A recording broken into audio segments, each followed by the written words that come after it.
कोण वाघ? असं नीट बोला ना. चित्रवाघ प्रकरणामध्ये त्यांनी सांगितलं कोण ते 56 ते मला पाहायचं. कोण ते 56 म्हणून ते मला पाहायचं. अरे एक पाहू शकत, तुला 56 पाहतो. ती चित्रा वाघला तिला पूर्ण उर कधी तुला पूर्ण उरेल ते बघू पाहतो मी.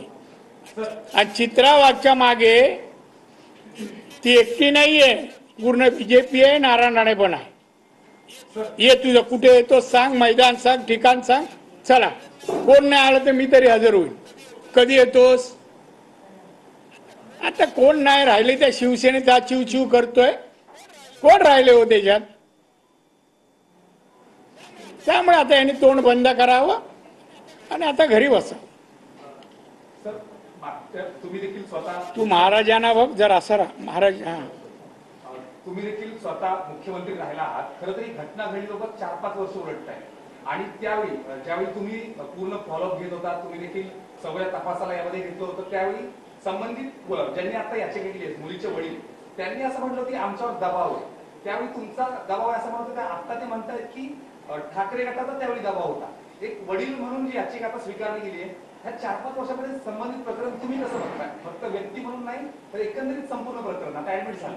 एक तर सांगू, तुम्ही वडील दिशास्थान सतीश सालियन ना, बरोबर ना? त्यांचं ते अपील पूर्ण वाचलं का हो? नाही वाचलं. त्यात माझा काही संबंध नाही. दबाव होता. दबाव कोणावर होता? कोण घरी जायच्या, पेडणेकरताही जायच्या आणि काय त्यांच्या बरोबर जायचे, त्यांचा दबाव. आम्ही कधी त्यांच्या घरी गेलो नाही. दबाव आणावं अशी त्यांची परिस्थिती नव्हती, दुःखात होते. त्यांच्या मनात नसताना नाला हो म्हणावं लागत होतं. आणि त्या वेळेला त्यांना पोलीस यंत्रणा पण मदत करत नव्हती. अन्य डिपार्टमेंट पण, आरोग्य विभाग मदत करत नव्हतं. डॉक्टर बदली जायचे, पोस्टमॉर्टमच्या वेळेला गेले.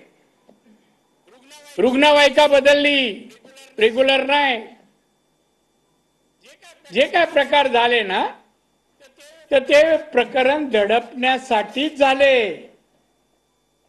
आणि म्हणूनच तिच्या वडिलांना आता दबाव कमी झाल्यावर कळल्यावर ते आता कोर्टाची धाव घेतली. सरकारकडे नाही गेले, कोर्टाकडे गेले. खरं माझं असं वाटतं, त्या प्रकरणामध्ये सरकारने सुप्रीम कोर्टाचं एक रुलिंग आहे, जर एखाद्या महिलेवर अत्याचार झाले असतील, खून झाला असेल, तर त्वरित पोलिसांनी FR दाखल करून अरेस्ट करून चौकशी सुरू करावी. हा कायदा होता तेव्हाही. माझ्याकडे कॉपी आणली आहे मी. मग त्याप्रमाणे कारवाई का नाही केली पोलिसांनी? वाजे ताब्यात आहे हो. काढायचं बाहेर, 4 फटके दिले का सगळं सांगेल कसं झालं ते. वाजे तर या सगळ्याचा करता करू तर वाजे आहे. माझ्याकडे बघ ना बाबा, असं नको, तिकडे बघू ना. म्हणणे अन्याय केल्यासारखं वाटतोय. तर तेव्हा हे सगळं त्यांच्या वडिलांवर, कुटुंबावर दडपण होतं. त्यांना कोणाची मदत नव्हती. आम्ही पण तिथपर्यंत पोहोचलो नाही. मला यंत्र ह्याच्यामध्ये हस्तक्षेप नको. नाही तर शेवटी पत्र इथे अमुकाचा राणे नाव दिसलं का असतं, मग ते जास्त हेडलाईन वगैरे येत. त्यामुळे आम्ही जवळ गेलो. आणि त्यामुळे हे प्रकरण तेव्हाही अजूनही त्या दडपणाच्या बाहेर ते वडील आणि आई वगैरे आले नाहीत. आणि म्हणून मी आता या सरकारला सांगेन, आता कोर्ट जेल तो निर्णय देईल, पण आतापर्यंत जे एव्हिडन्स आले त्याच्या आधारे FR दाखल करा, अरेस्ट करा. काय भाषा बदलली होय. आता या 1 महिन्यामध्ये किती फेऱ्या झाल्या मुख्यमंत्र्यांकडे.